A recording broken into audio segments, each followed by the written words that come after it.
Welcome. My name is Teri Bybee, and I help challenge, inspire, and empower women to release self-doubt, imposter syndrome, and perfectionism in order to take joyful risks and create extraordinary outcomes.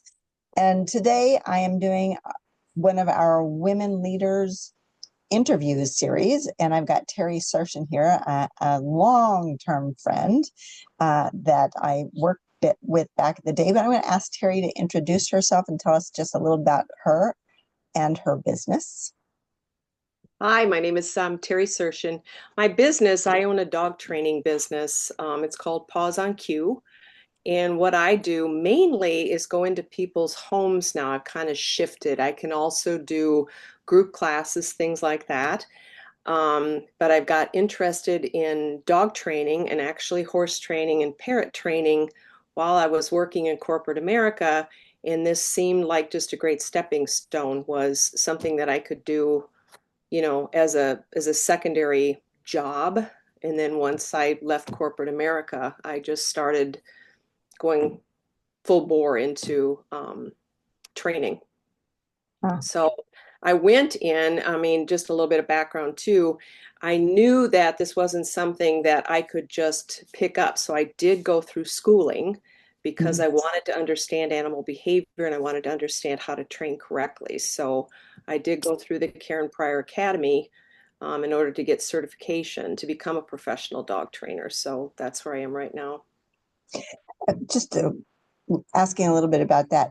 Did you do that when you first started exploring your career, or after you left corporate America, the training? I started doing it while I was working because I'd had a couple of dogs that I just started getting into training.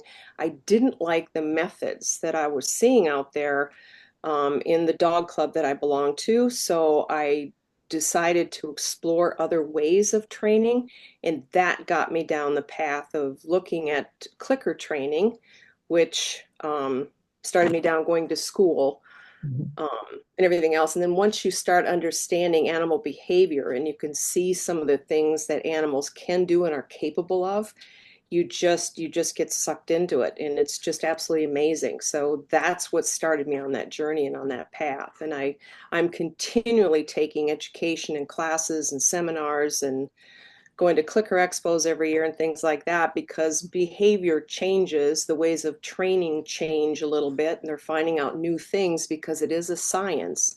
So I keep up on that too, but it's just fascinating to me. So that's why I keep up on it. One is, talk about joyful, the fact that you're doing something with beings that you love. I know you're an animal lover, and you Yeah. have dogs, horses, and I was And a going to say parrot. cats, Yeah. parrots, Parrots, yes. or birds, because I know you have more than parrots as well, right? And there's one in No, the I just background. have nope, I just have Jake. I just have the one that Oh, collects. okay. Now I lost one of my parrots, but yeah, we've had him about 20 years, maybe 20, 25 years, but yeah, he's fun. He's a And good still guy. living at home. Still living at home. Yes.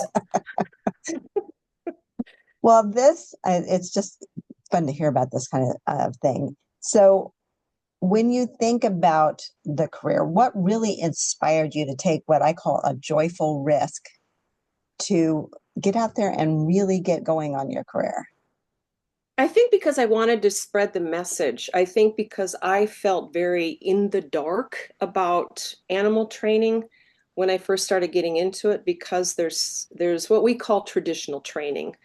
And there's so much of it, or there was at the time that I delved into it. And when you start seeing these things that you can do, in fact, let me back up. I went actually while I was working to my first clicker expo in Chicago. I was like, I just want to see what all of this is about.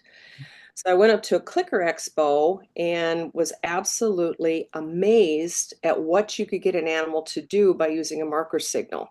So typically people look at clicker trainers as it kind of came from the dolphin world where you Mm-hmm. see them whistle. That's a marker Mm-hmm. signal. Mm-hmm. So that equated to clickers with dogs and with horses. So, rather than whistling, we use that. So when you see that and you see how you can take and, transform an animal without touching it and let the animal think, let the animal figure out what it's supposed to do, and you realize the intelligence of what it Mm. is that you're working with, it really sets you back, and you don't want to ever go back to it. So I wanted to bring that forward to people because it was so amazing to me that it was like more people need to know about this. More people need to treat their animals in this way, or train them this way, because they are so intelligent. All of them Mm. are: cats, dogs, birds, horses. Yeah. So that's why I got so excited about it. And I could talk hours about it, but yeah, don't get me going. Well, we might get you going a little bit, but basically what I'm hearing is you're a passionate advocate. Yes, very much so. Really Yes. cool. So if you looked at what you've experienced over the years, what would you say is one of the most significant risks you've taken? You mean in the dog training or just in general? If it can, with I think whatever going, pops up. yeah, I think some of the risks that I've taken is when I moved from Minneapolis down to Kansas City, and it was at the time the Sprint PCS network. So when I first moved down here, my husband had moved down. He had gotten a job down here, and I wasn't keen about moving to Kansas. It wasn't anything about Kansas. I'm just a Minnesota person. So the risk was coming down and taking a job in Kansas, and then from there going into a job that I knew nothing about. So there was, when we started the Sprint PCS network, nobody knew from the account team perspective how to install the types of circuits, the types of networks that Sprint PCS needed. So it was a huge learning curve. So there was hesitancy on my part in getting into it at first, but I just thought, oh, what the heck? What could happen? So I just took the step into it, and from there kept taking and learning and taking more risks and more chances. Again, went into management and things like that. Once I kind of started understanding the lay of the land, I just decided I wanted to also help people within our Mm. group to understand what it was that they were doing and installing and working with customers. So um, I guess that was what my risk was coming down here at first. Because otherwise, when I was up in Minnesota, I had a large account up there, Grand Met, which was Hugh Blind, Haagen-Dazs, Elpo Pet Foods, Pearl Vision. So I had all that group as a customer. And I was actually asked, because we lost them to MCI, and I was actually asked to go to MCI, and I wouldn't do it. Mm. So yeah, so I just said, you know what, I'm just going to throw, things to the wind, and I'm just going to go down and see what happens down in Kansas. So really good move for me, but it was risky. It was scary for me to come down. And what I hear is that you took a risk, you Hmm. survived, Yep. and so thought, okay, and I can take another and another, and Yeah. especially it sounds like with the driving force, not only expanding yourself, Right. because willing to learn from kind of from the Right. ground up, right? Right. But Right. also then helping others. Yes. Yeah, Yes. So yeah. yeah, and it was, like I said, it was tough because it was leaving family and things like that. And I was, yeah, so all of it was just difficult. But once you kind of adjust, and then once you kind of take a risk, it gets easier to take the next one and the next one and the next one. But I think it's that first initial step into it that gets, because you're so afraid of failure. But then you go, yeah, what's the worst that could happen? You go back to your other job, or you find something else to do. I don't And I think that in itself is a huge challenge, is to change the mindset know. Hmm. to and because I feel that men are more naturally, partly because of society, naturally prone to take risks and not thinking Yeah. anything of it. They get Right. the support for it. They're considered daring and all these things, where women have basically been taught to be more in the background, to be more in the support role, to play nice. And, playing nice, it's not about taking risks. So a lot of it is a mind shift. And we've seen the shift in women, but there's Right. still that overall kind of societal pressure that Yes. says, be careful. Yeah. And also don't stir the pot, right? Because as a woman, things are looked at differently in corporate America than if a man would take the same actions. Yes. And I also think my personal opinion is I also think women a lot of times look for a lot of validation before they make the move, rather than trusting their own instinct and going, nope, this feels like something I need to step into or that I need to do. Because you can go out and get information and feedback from your friends and all of that stuff, but until you truly believe that you can do it and move forward with it, you're not going to make that step. So I think it's got to come internally. It's got to be Mhm. something that says, I can do this. I'm just going to go ahead and, to heck with it. Because you can end up you can freeze yourself, I think would be like a good phrase. You can just, get frozen in the, geez, I can't do that. I'll just stay here because it's comfortable. I don't want to feel scared. I also don't want to feel like I don't know. And I think women get caught up in that where they're like, oh, I'm afraid to say I don't know. And that was something that I tried to be pretty good about. If I didn't know something, it's okay to say, I don't know. I mean, even as a manager, I was like, I don't, some things I was like, I don't know, let's go check on it or let's go do whatever. It doesn't take away from you as a person. It just means I don't know. I'll go check on it. I'll go figure it out. But, thanks for bringing it to me. But I think a lot of times women think they have to have all the answers. No, you Right. don't. No, Right. just tell them, I don't know. I'll check on it. I think people also give more respect to somebody who is like that. Some women do, some don't. I mean, hate to say it, but sometimes women also have a tendency that if you don't know exactly, they kind of look like, they kind of look at you like you're weak. And that's just not true. It just means I don't know. I don't know everything. And you're not going to. I don't care what job you have.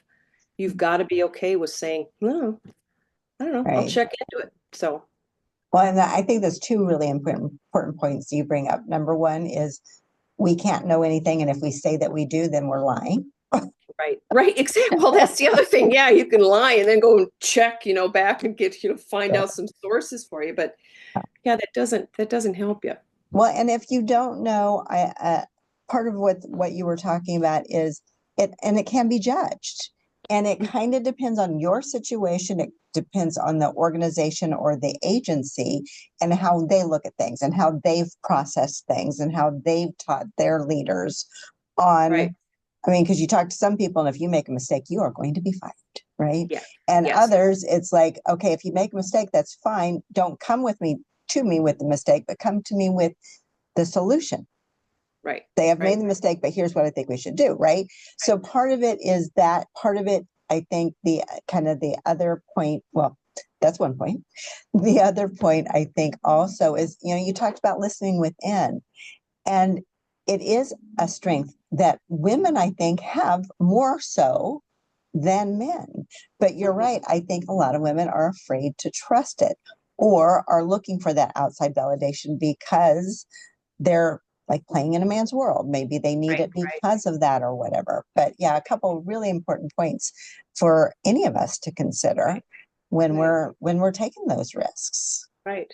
The other thing I think women should do for each other is be okay with admitting that you've made a mistake, like especially in the workplace. And you should be, if you're in a peer role, you should also be open to hearing from women or men that come in and tell you that they've made a mistake so that you don't have that fear.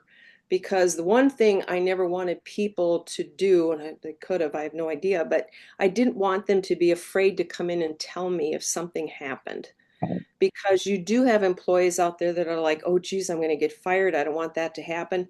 You should not set up that kind of environment with your workforce. You really shouldn't. That's horrible because your people make you successful. Your people Right.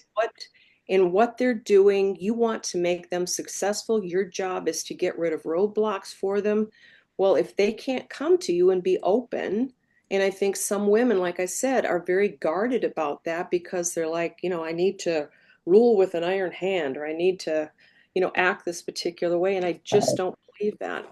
Right. And interestingly enough, I'm reading the 21 Irrefutable Laws of Leadership, and the one that comes to mind that I really literally just read was the law of the picture, and that is people do what they see. And Yes, so with what you were just talking about, I think a key there is leadership has to be willing to fess up to a mistake. yes. Right? If they're not willing to do it in front of staff, then why would staff be willing to do it in front of them?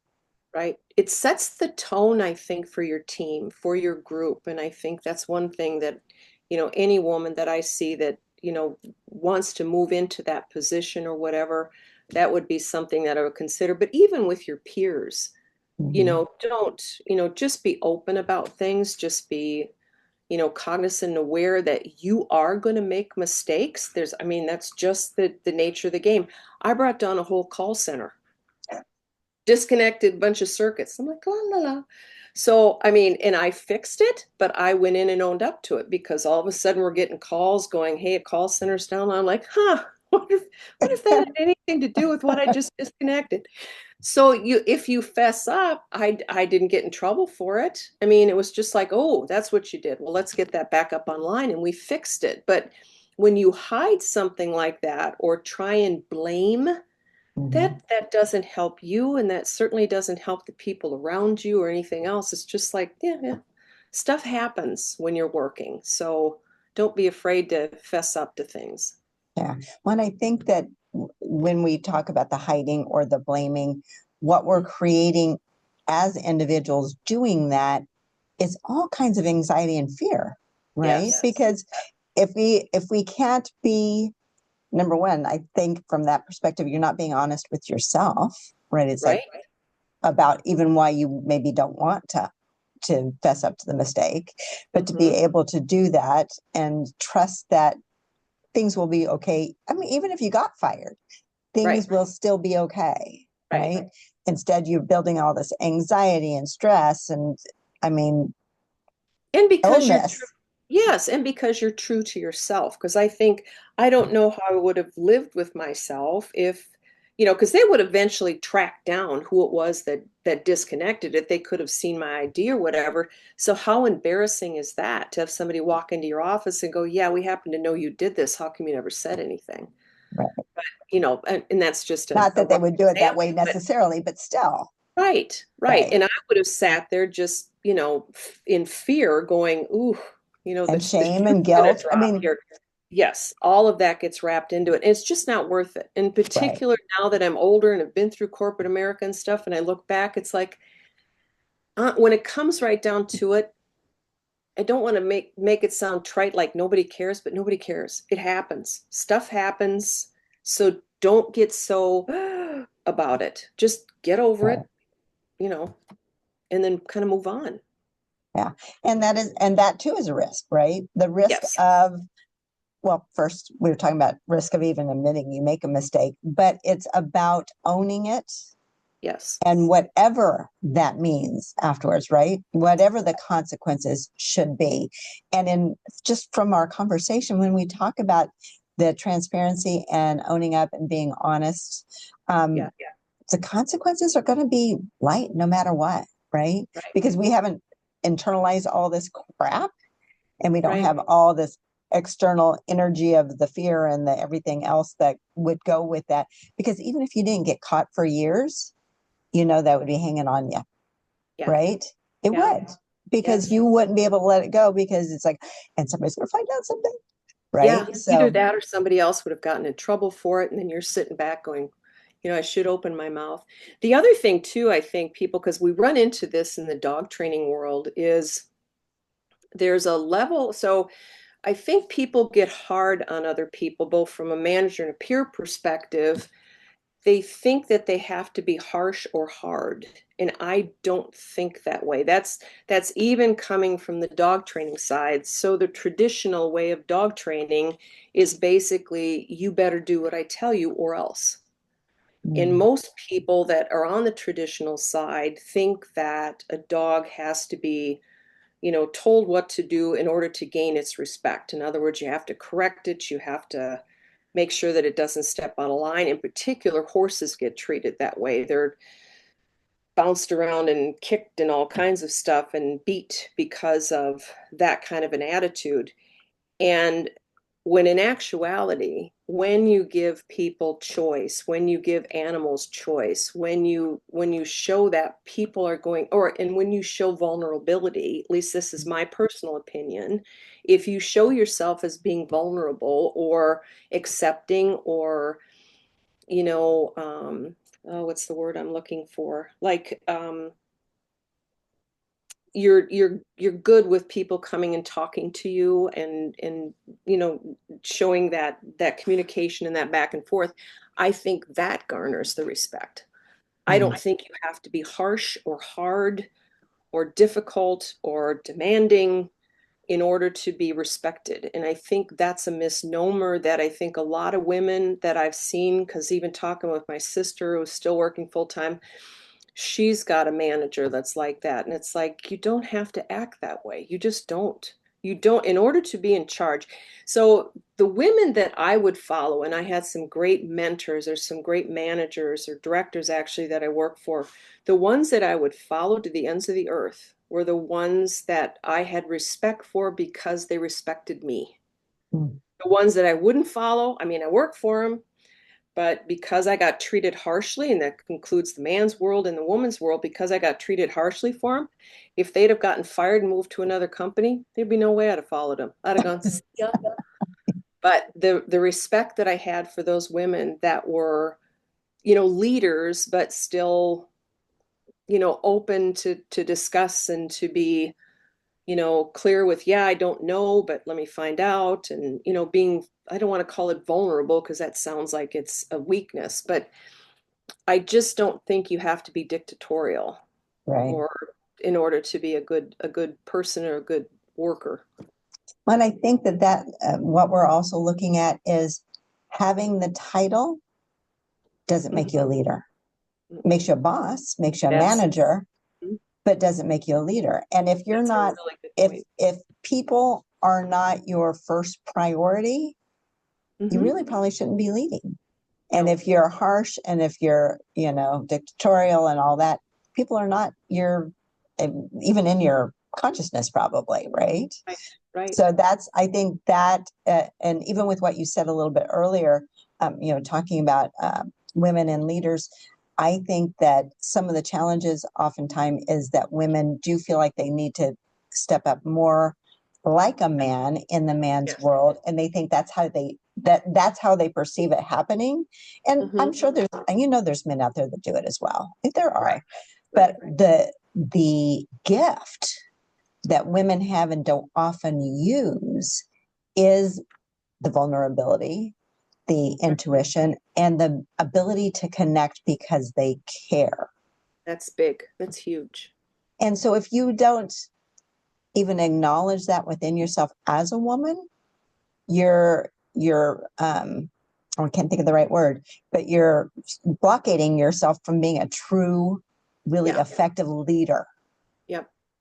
whatever your role is, right? Whatever your Right. title, because again, you don't have to have the title to be a leader Right. either.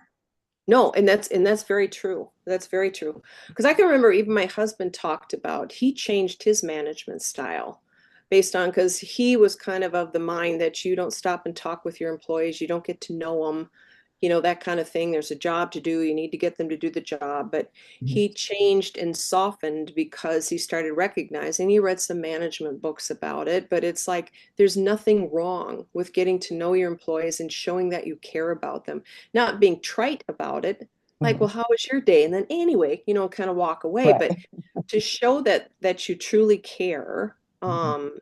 And that again is, I think, what women can bring, like you said, what women bring to the environment, to the, because you've got women with children, you've got women with parents that they're worried about, you've got all that stuff. There's a lot of stuff that women are bringing into the workplace that they're worried about, or so you Mhm. have to be open to listening, you've got to be open to accepting that and knowing that that's part of what you're having to deal with some of these women. And, like I said, show that caring. But I think that's a big deal. Yeah, because the true connection is what's going to allow the true communication, Yes. which Yes. and invaluable when it comes to Yes. relationship, whether we're talking work relationship or anything else, right? Right. Right. So And yeah. also, yeah, and also women, I think, should feel comfortable. So even if you're in a management position, they should also feel comfortable to be able to talk to you and say, how do I get ahead? How do I get to the next step? And women who are in positions to help that need to do that and not be jealous, because at some point you could end up working for that person.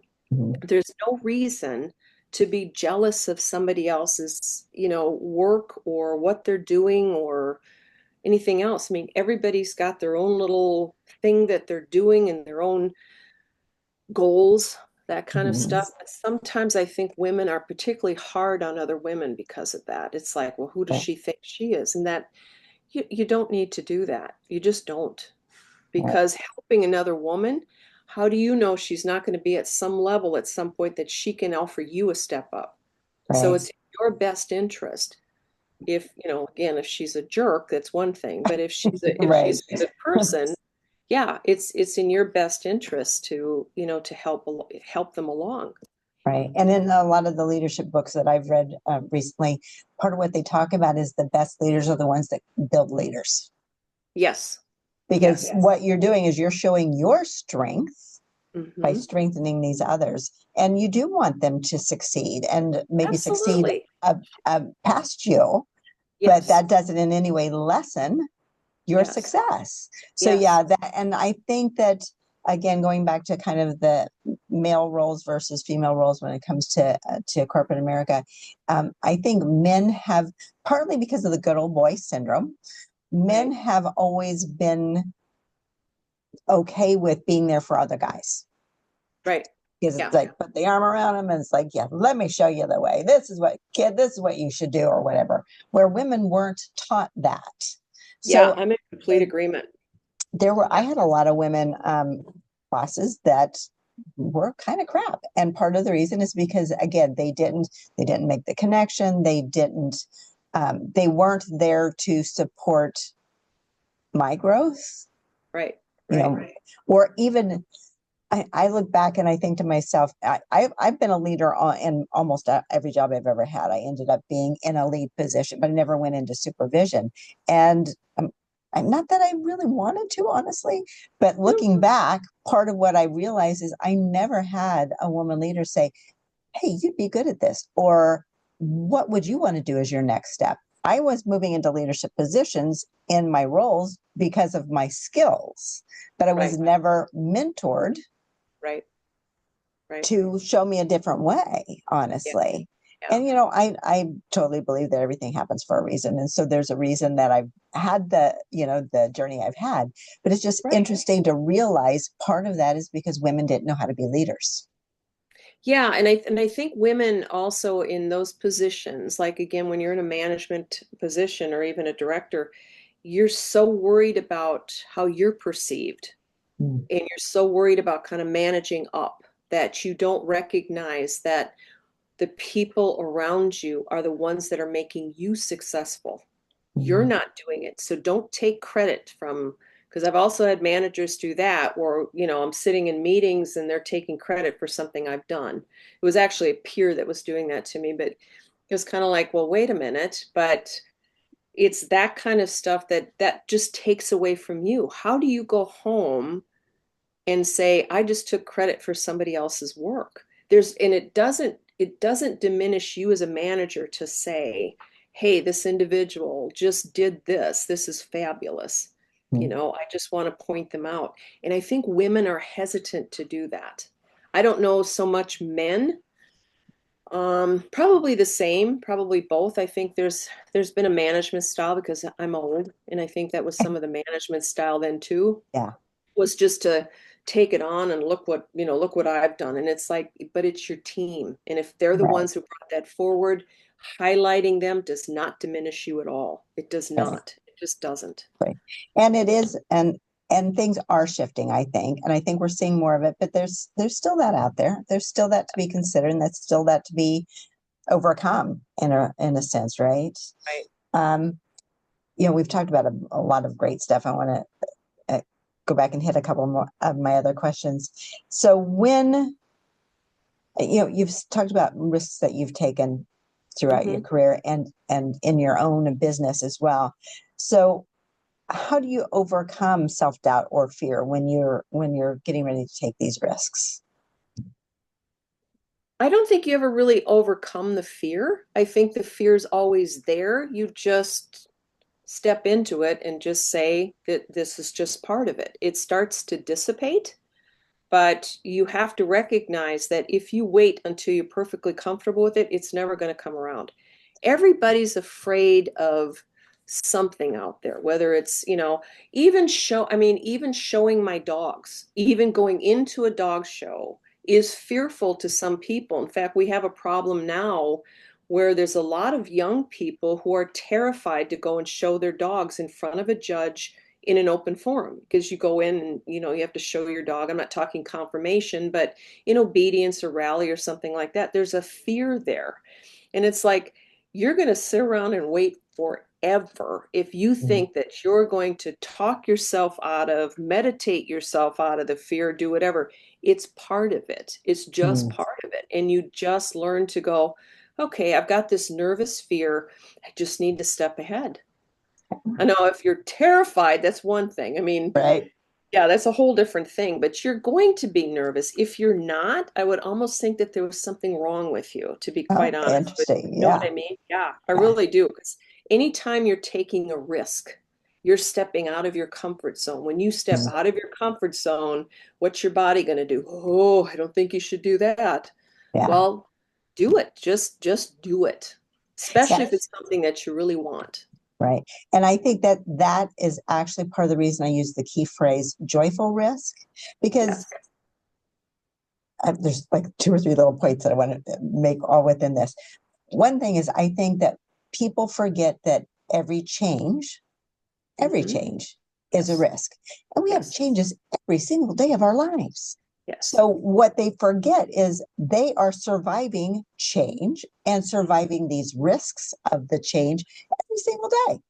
And Yes. so then it's like, oh my God, I'm going to take a risk because there's going to be a change or, whatever it is. Right. But I think the joyful piece for me is kind of like what you were talking about. It's stepping into it, regardless of the emotions you might feel around it, the anxiety, the fear, and to, instead of focusing so much on the outcome, Right.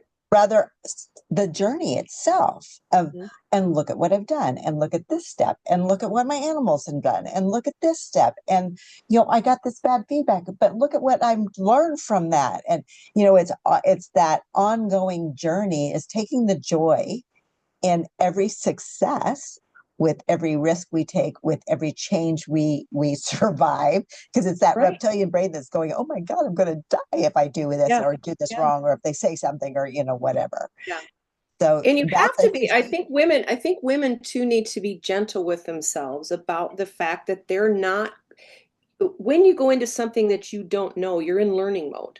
mm, And as organisms, as living beings, we are assigned, or I'm trying to think of the word, we we just naturally learn. We just do. That's what we do all of our lives, because environments change, things change, streets change, cars change. I mean, all of that stuff is change in your life, as an organism or as a living being, you're programmed to be okay with change and to adjust to that.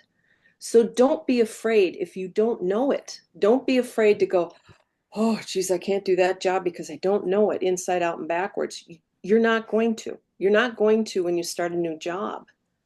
You might know the kind of the framework of it, but you're going to learn on the job. Just be open to learning and be open. And that's why I want people, or women in particular, to be gentle with each other when they've got even new teammates that they take on, or things like that, or new people that come in. Don't be harsh on them. They're learning, they're trying to mm, learn. You don't need to be because I've been treated that way a Mhm. couple of times in my career, and it's been, I hate to say it, it's been by women. When I've Mhm. started a job and it's like, well, you don't know this, so therefore, I'm not going to tell you. That's why do you want to act that way? Just show them. Just, okay, here's what you do. Here's how I did it. Here's what, oh, thanks.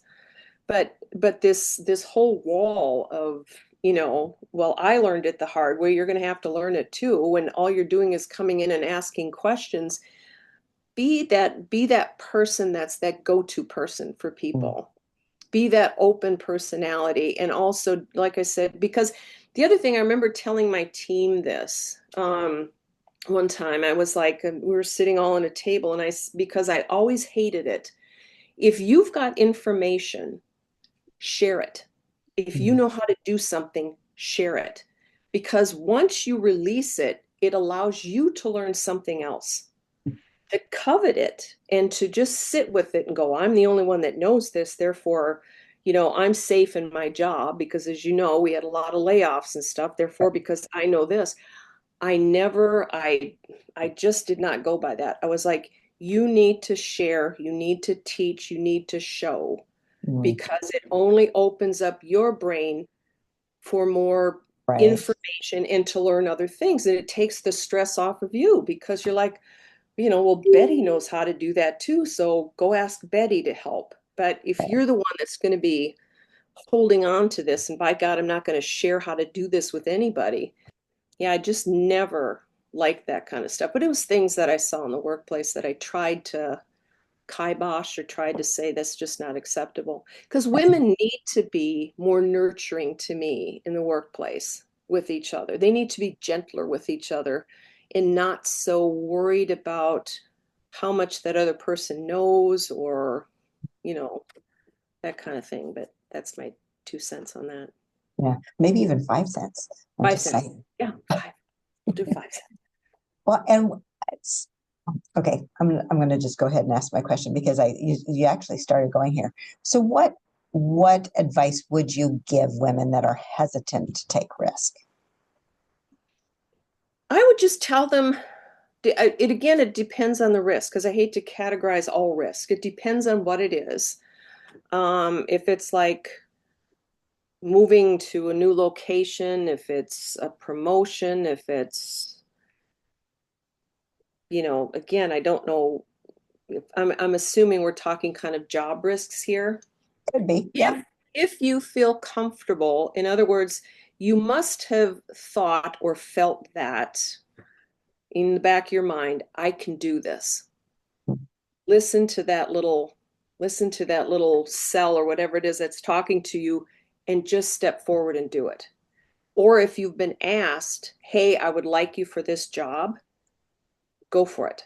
If that's something that you think you want to do, go for it. Don't sit and ruminate or ask tons of opinions, or like I said, wait until you get comfortable in the, okay, yeah, I'm ready to do this, because it will never happen. It just won't. And you will end up pulling in so much information, trying to make it okay that you're taking this job that, or taking this risk, that you're going to end up stalemating yourself and then you'll just stop because you can end up just twirling around in your own head.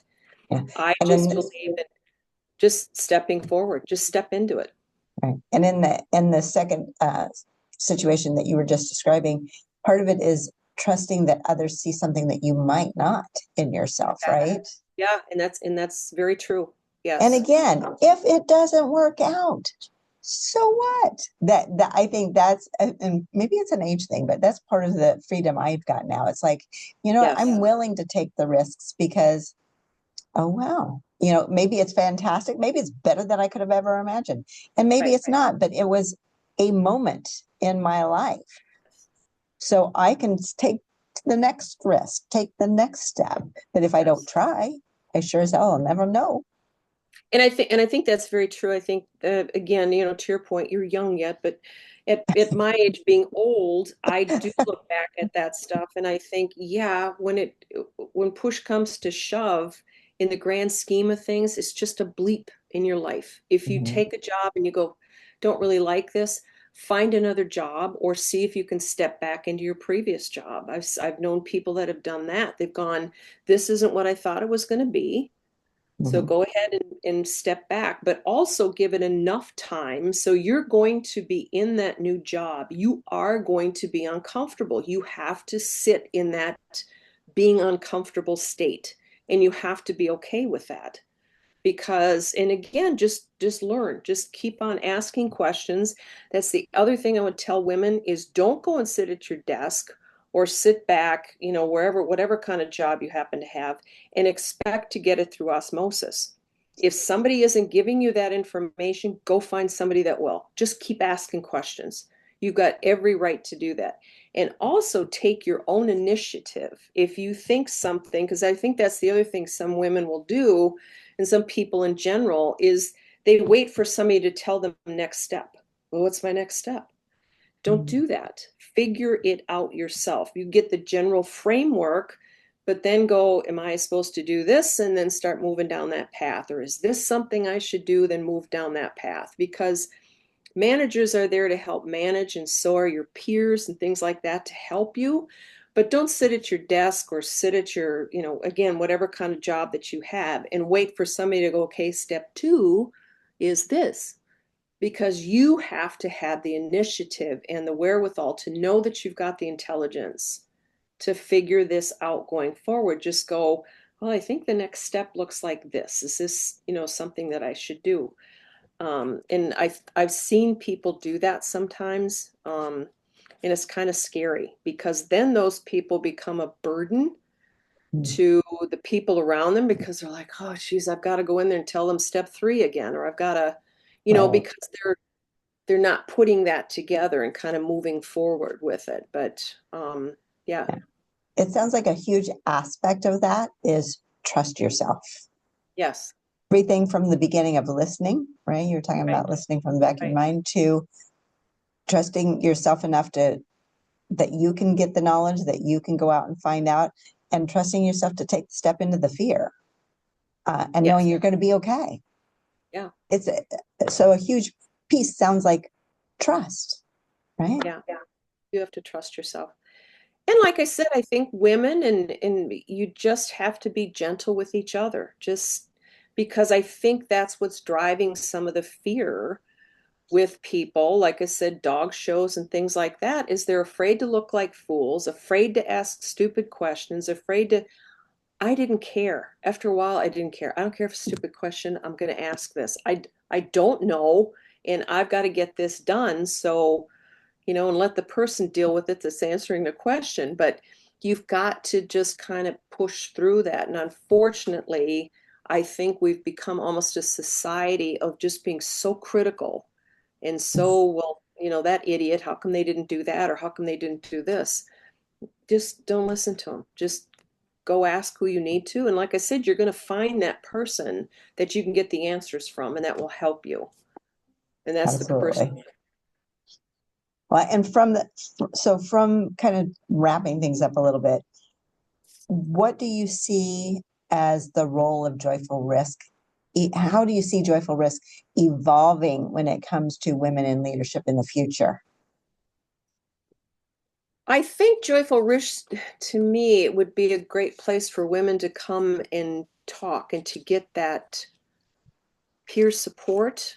I mean, it could be wrong, but to me, that would be what would be very special, is to have a group of women or group of people that you could talk to or find out what would you do in this situation, or how should I handle this, or how do I move forward into this arena or this job, or I just need a little bit of feedback on something.